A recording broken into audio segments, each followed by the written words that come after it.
E já começou mais um programa Elga e Você, sempre com aquele compromisso de trazer informação com credibilidade, e eu adoro poder estar aqui com vocês de segunda a sexta. Já confere um pouquinho deste super programa de hoje. A perda de memória, ela não é um fator único, então tem muitas outras condições agregadas. Então, o próprio fato de nós estarmos isolados por conta da pandemia já é um motivo causador de perda de memória. Então, a gente não pode ver a perda de memória como o único causador, o Covid em si. O vírus, entendi. Tem toda uma condição associada à pandemia. O hematologista, ele é responsável por cuidar de distúrbios do sangue. A leucemia é um câncer do sangue. Acontece no interior da medula óssea. Então, acontece um distúrbio desordenado de células. Sim. E esse distúrbio desordenado de células é por mutações, né? E isso impede que as células boas reproduzem também. É importante que toda a população seja doador voluntário de medula óssea. Tudo isso e muito mais aqui no Elga e Você, que já começou.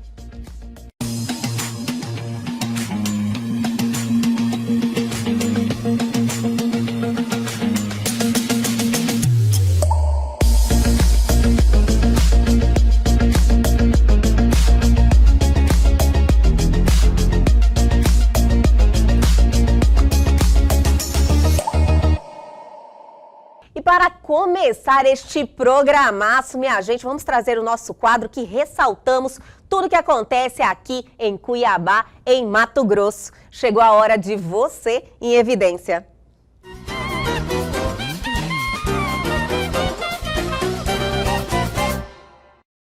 E vamos iniciar esse quadro fervendo. Está chegando Boteco do Gustavo Lima. Já estamos em contagem regressiva para esse dia histórico e esperando todos os matogrossenses aqui em Cuiabá.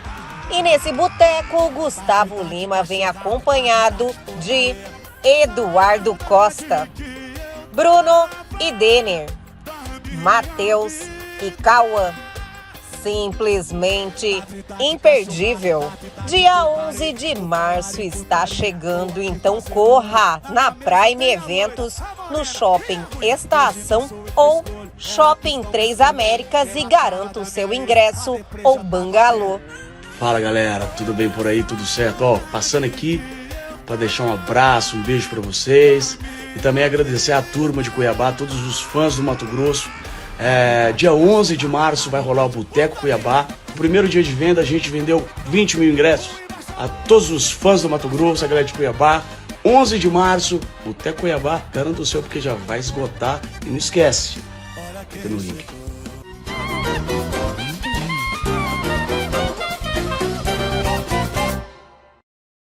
Chegou a hora dos parabéns do Elga e Você. Hoje tem muitos aniversariantes. Vamos iniciar parabenizando a gestora da Oncolog, Grace Nunes, que apagou as velhinhas no último dia 28 de fevereiro. Desejamos um feliz aniversário. Você é uma pessoa incrível e merece toda a felicidade do mundo.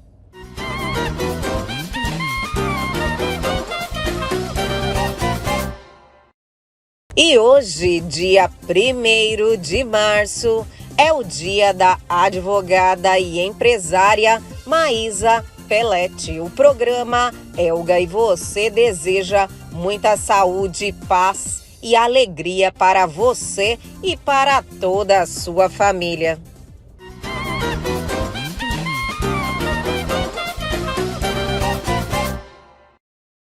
E quem também apaga as velhinhas no dia de hoje é a cirurgiã oncopediatra doutora Juliana Antinarelli. Que Deus te abençoe sempre e que seu dia seja fantástico.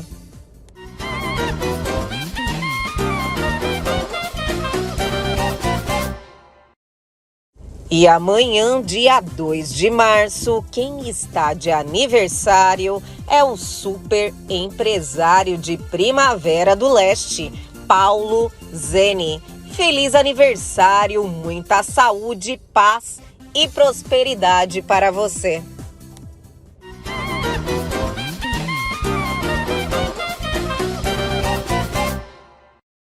E finalizando o nosso quadro de hoje, vamos parabenizar Dr. Marcelo Mendes, mastologista dedicado à cirurgia reparadora das mamas e super parceiro do programa Elga e Você, que completa mais um ano de vida amanhã, dia 2.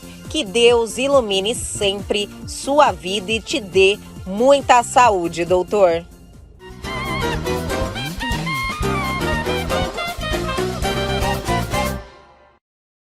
E aí, gostaram do nosso quadro de hoje? Ele sempre está aqui em nosso programa, engrandecendo o nosso conteúdo e ressaltando o nosso estado. Minha gente, o Elga e Você só está começando, só está esquentando. Vamos dar uma paradinha e logo, logo estamos de volta.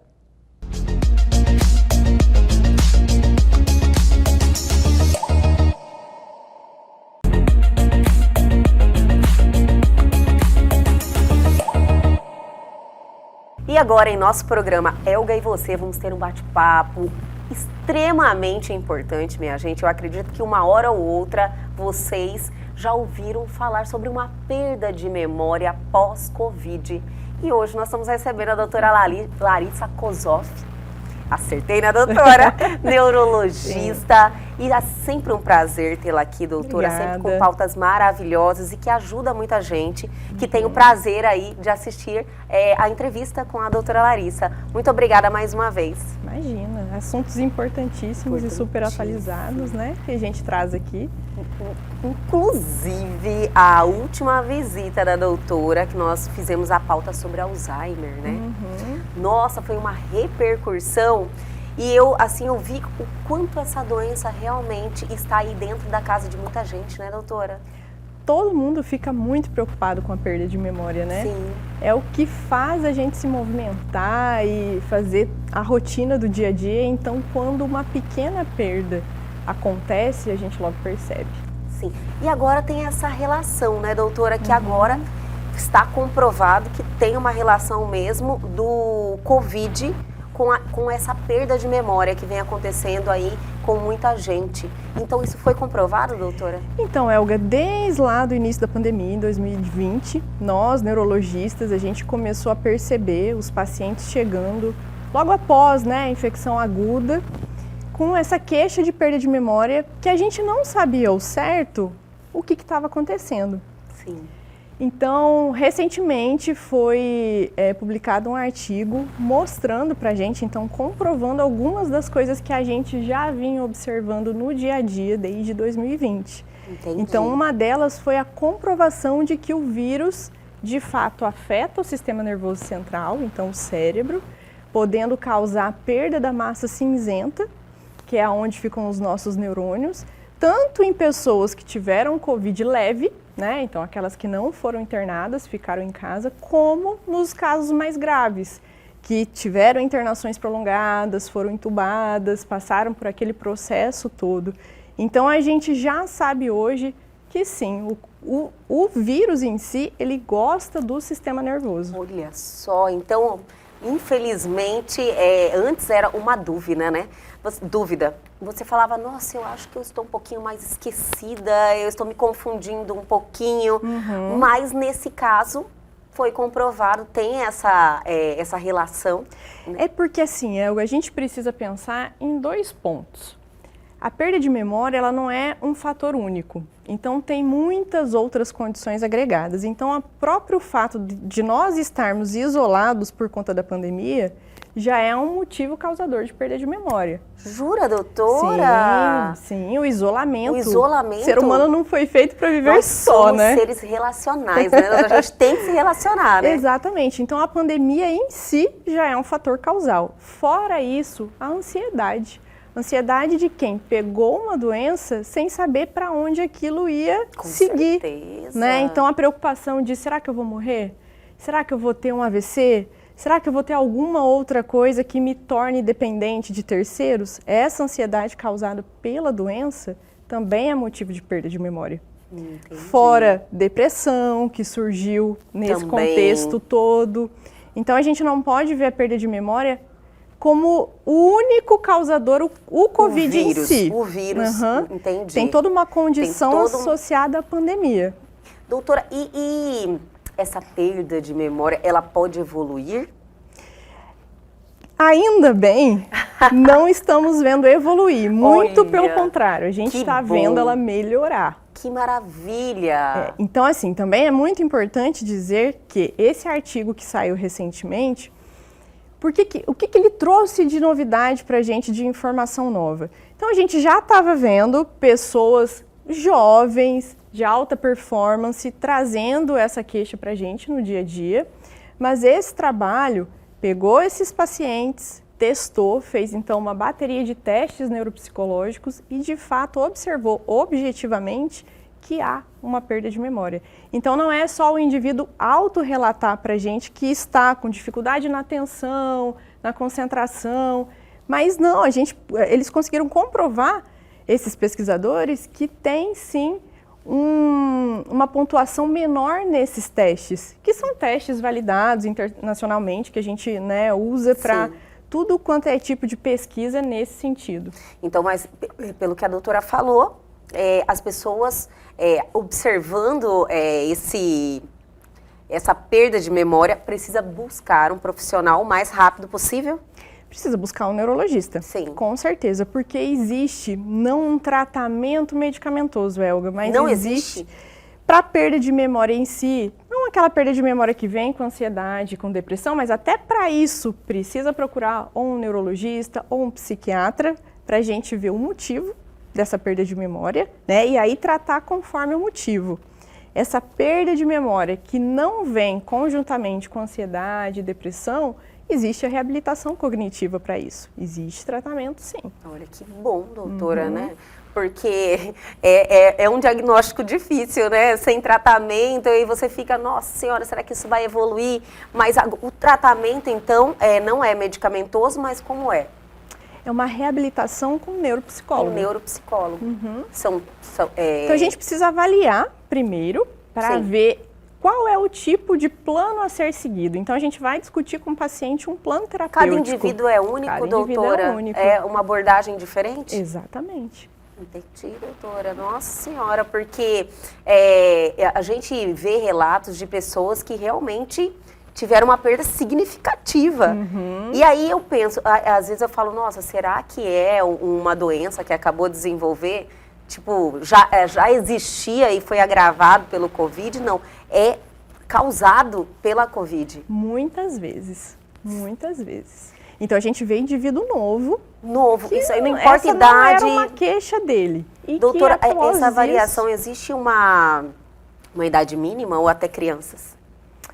A gente não sabe ainda nas crianças. É tudo muito recente, mas né? Desde o adulto jovem, esses indivíduos foram, desde lá aos seus 18 anos, foram testados sim, e viram esse déficit cognitivo. Sim. Doutora, em relação à porcentagem, isso é agravante, o número de pessoas que estão buscando um profissional por causa dessa perda de memória? Eu posso falar que em consultório meu e dos meus colegas o número é muito grande. Mas teve um estudo do pessoal da USP, que saiu também bem recentemente, que em 400 indivíduos que eles estudaram, 51,1%, então um pouco mais que a metade, declarou perda de memória. Olha só. Foi a porcentagem maior. Doutora, e no caso, qual é a atenção que as pessoas têm que ter? O que eu vejo no consultório são as pessoas queixando-se de dificuldade em lembrar palavras simples do dia a dia. Então, palavras simples. Eu quero pegar esse copo. Eu falo para você, pega esse... Eu esqueço a palavra. Mas eu já esqueci, assim, o nome de alguém muito próximo. Eu falei, gente, eu enlouqueci, né? Falei, o que está acontecendo comigo? Então, essa anomia que a gente chama, que é a dificuldade em nomear os objetos, é uma queixa muito frequente, e principalmente o déficit de atenção, a dificuldade em concentrar. Então, eu tenho pacientes que o trabalho deles é muita leitura, os advogados, os jornalistas, que eles me falam, doutora, eu leio 3, 4, 5 vezes o mesmo parágrafo e eu não entendo. Eu tenho que voltar e ler 4, 5, 6 vezes novamente para fazer sentido. Entender aquilo. Isso é bem complicado, né, doutora?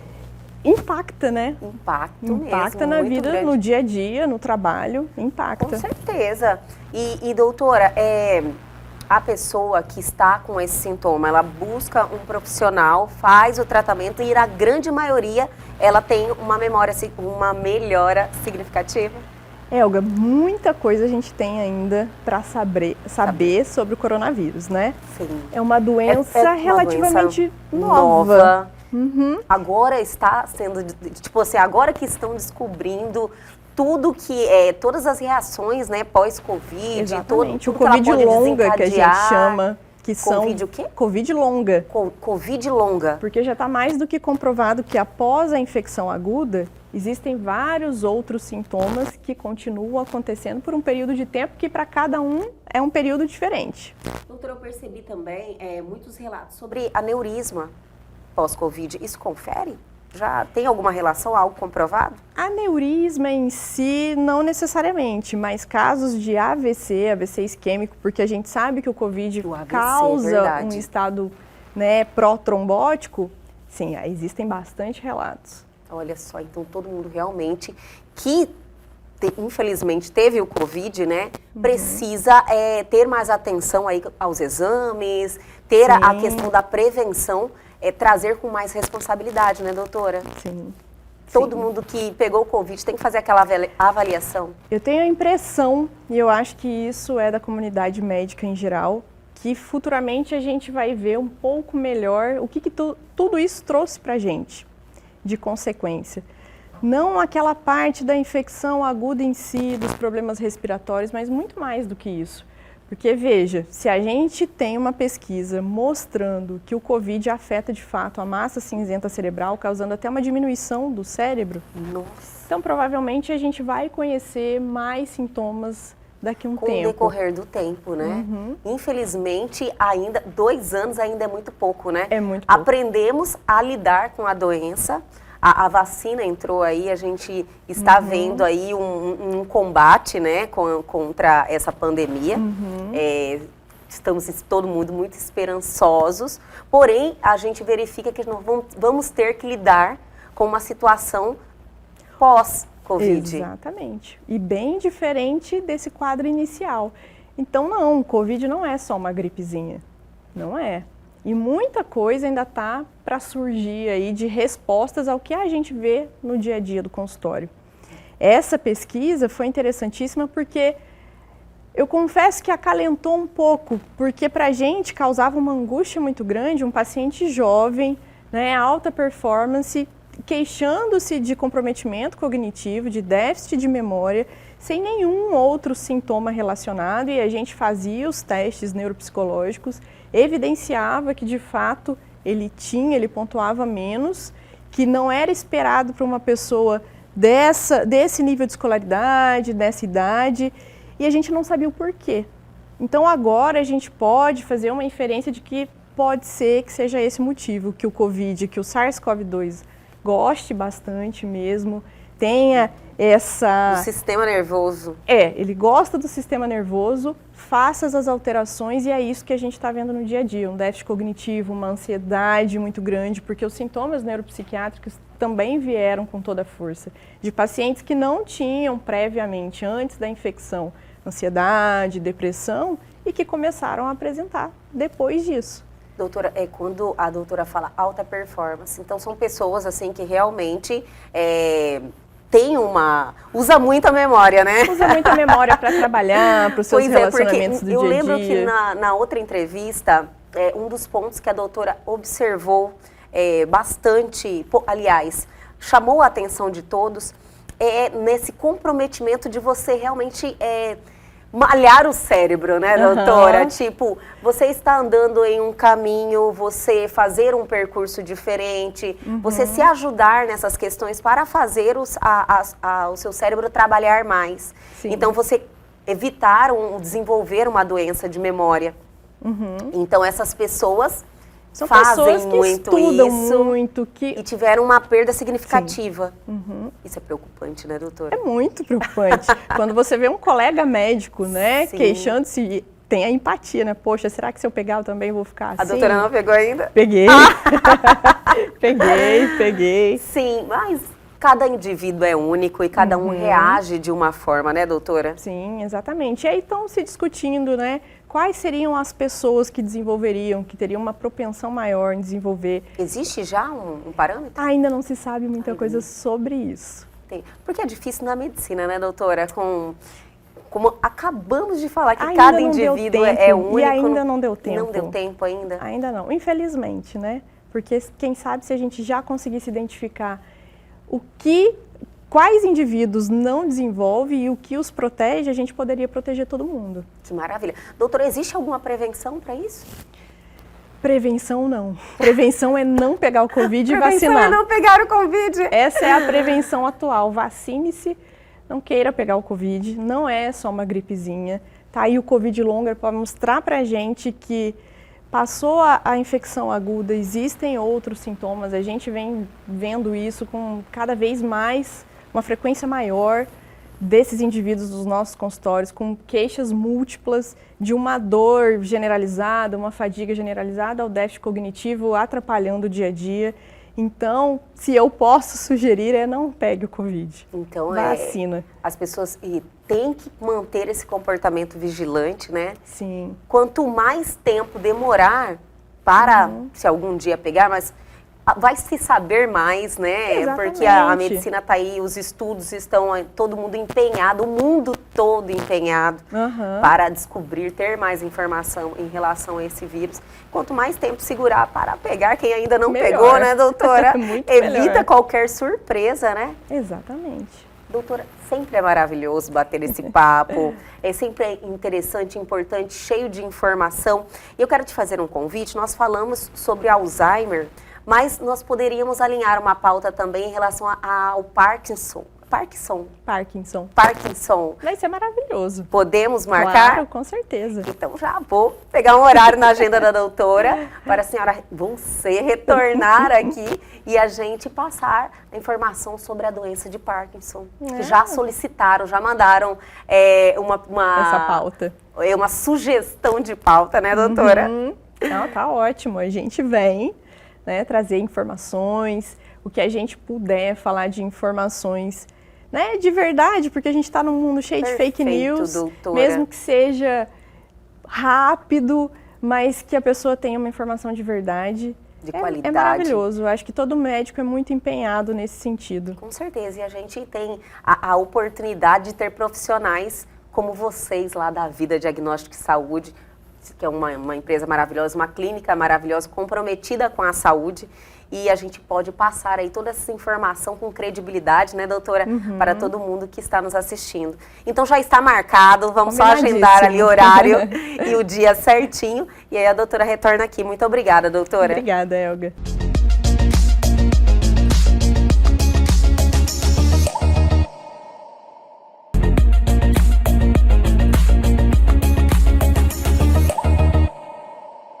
E a partir de agora, aqui em nosso programa, temos uma oportunidade. Estamos recebendo a doutora Maísa Campos, hematologista, e faz parte do quadro da Oncolog. Eu quero te agradecer muito por ter aceitado o convite. É a primeira vez, né, doutora? Nós estávamos te esperando aqui. Sim, é a minha primeira vez. Eu que agradeço o convite. Imagina, obrigada. Vamos bater um papo hoje sobre hematologia, sobre leucemia e sobre doação de medula óssea. Que é muito importante, né, doutora? Eu fui fazer as minhas pesquisas e vi que, infelizmente, nosso país e nosso estado, principalmente, é muito carente de doadores, né, doutora? Sim, temos um baixo índice de candidatos a doadores de medula.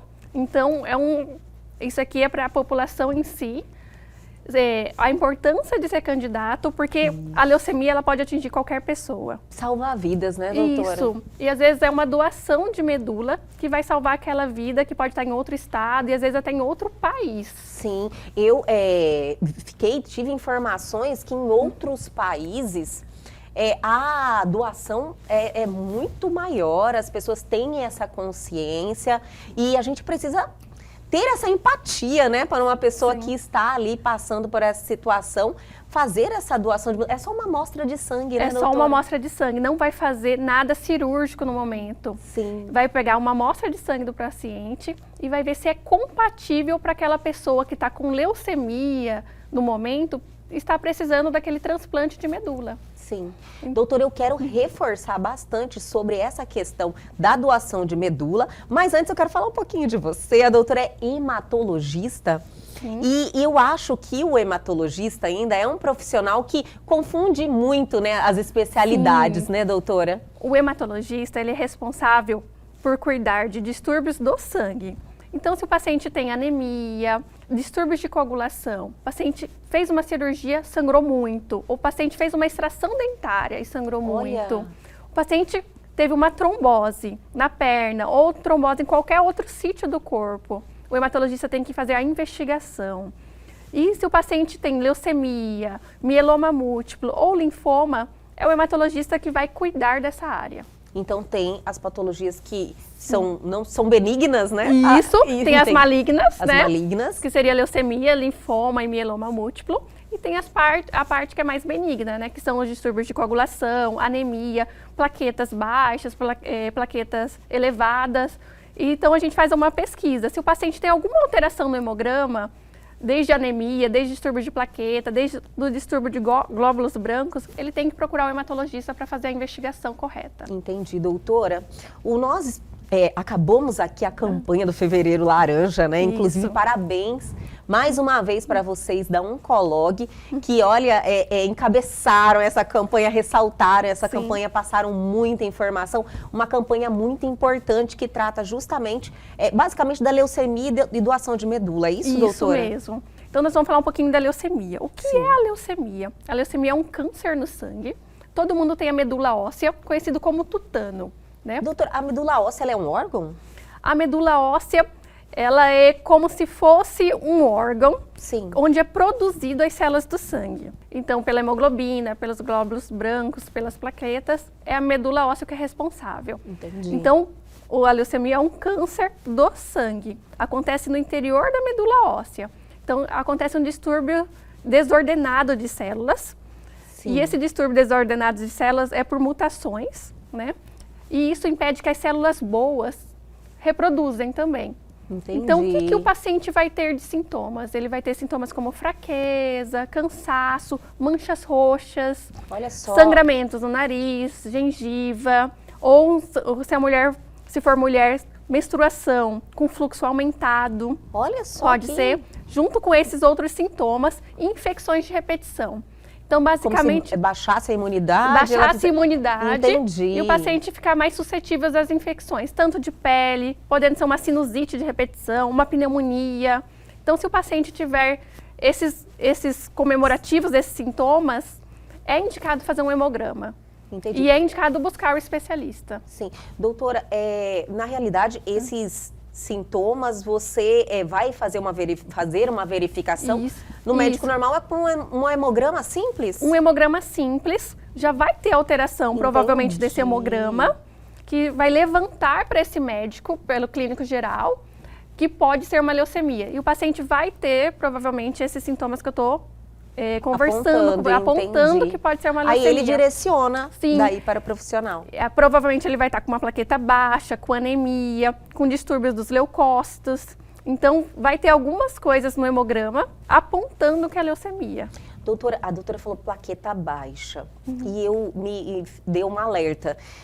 A questão do diagnóstico precoce, nesse caso, deve fazer uma diferença muito Sim, grande, né, faz doutora? uma diferença. Existem algumas leucemias agudas que são urgência hematológica. Olha. Se eu não se eu não suspeito naquele momento que é uma leucemia, pode levar o paciente a óbito de sangramento em dias, em menos às vezes de uma semana.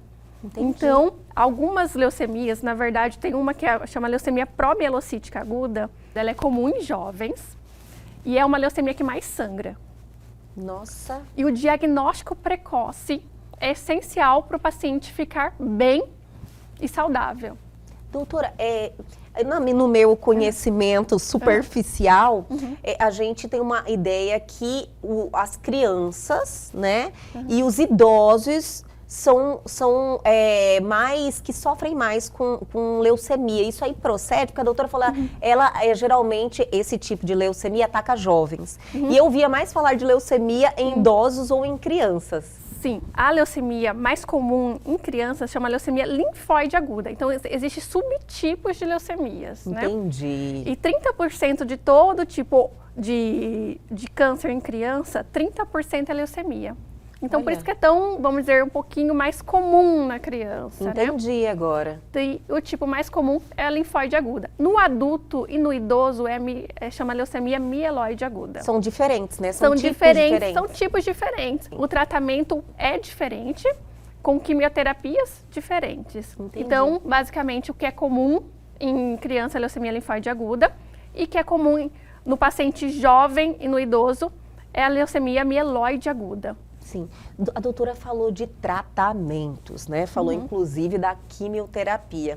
Eu queria saber como estamos agora. O tratamento basicamente é a quimioterapia. Isso. Porém, como a oncologia, ela não para de trazer novidades e muitas descobertas. Sim. Isso é a parte boa, né, doutora, que a gente gosta de ressaltar muito para trazer essa esperança para as pessoas e quebrar um pouco esse medo ainda de falar de câncer. No caso da leucemia, existe alguma novidade? Sim, tem muita novidade no mercado. Hoje em dia tem terapias-alvo para a leucemia. Sim. Então, aquela mutação que aconteceu no corpo da pessoa, por exames de citogenética, conseguimos descobrir o que aconteceu.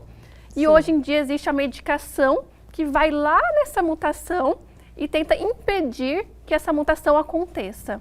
Então, a gente chama de terapia-alvo agora para a leucemia. É o que tem de mais novo. É o que tem de mais novo, o que é promissor para a leucemia no momento é a terapia-alvo. Ai, que maravilha. Junto com a quimioterapia. Sim, a resposta está sendo boa. As respostas estão sendo boas. E quando a resposta não é boa, a gente vai para o transplante de medula óssea. Doutor, ai, que bom que a doutora apontou isso, que eu já estava deixando passar. Chegou a hora de darmos aquela paradinha, mas é bem rapidinho. A gente já volta.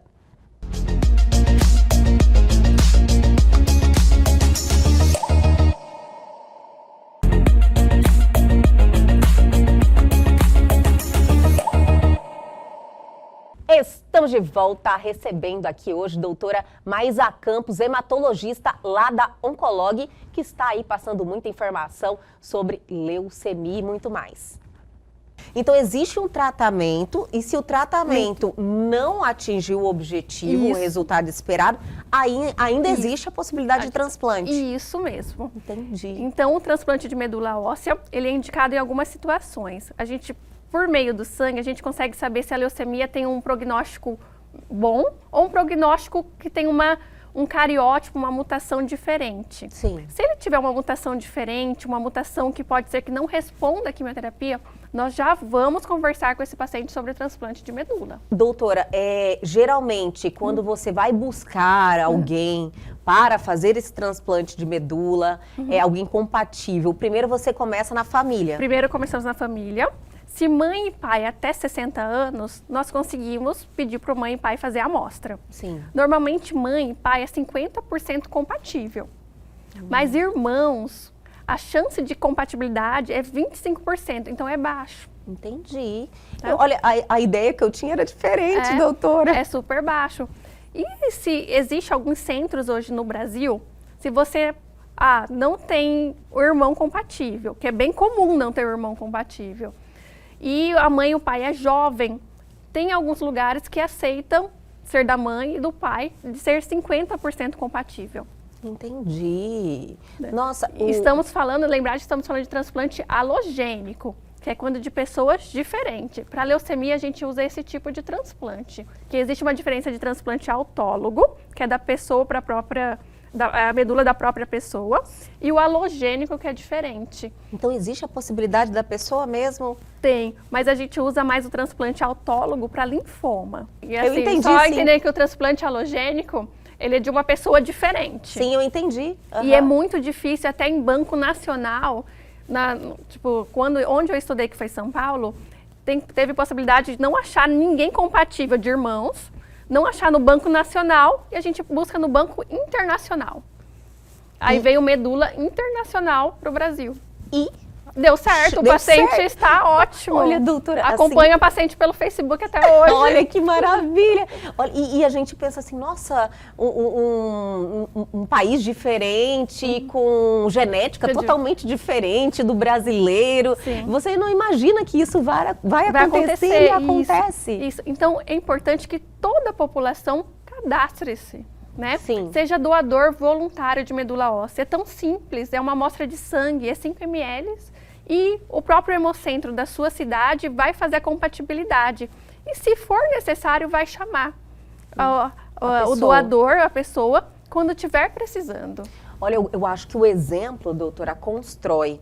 E eu fiz uma breve pesquisa em relação à doação de medula e eu verifiquei os índices muito baixos aqui. Baixíssimos. E também em outros países em que as pessoas, elas realmente se colocam para a doação, vão lá, colhem a amostra e deixam o sangue lá à disposição. Sim. E os profissionais, os médicos, eles têm mais recursos até para entender qual é melhor, né? Então, Sim. eles falam que às vezes tem 3 que têm a possibilidade de fazer a doação e eles conseguem verificar qual se encaixa melhor para aquela pessoa. Então, eles têm um resultado, uma cura muito mais efetiva. As chances de cura, na realidade. Sim, quando você encontra o doador 100% compatível, que é raro, a chance de cura para a pessoa é melhor. Né? Então, assim, acho que a intenção aqui no programa é alertar a população de ser doador voluntário, porque a chance daquela pessoa que às vezes está precisando que está com uma leucemia, que está num hospital grave, que só tem essa chance de viver, que é o transplante de medula, de encontrar alguém compatível, que é tão raro. E se toda a população fosse cadastrada, né, no Banco Nacional, é uma chance para aquela pessoa de vida.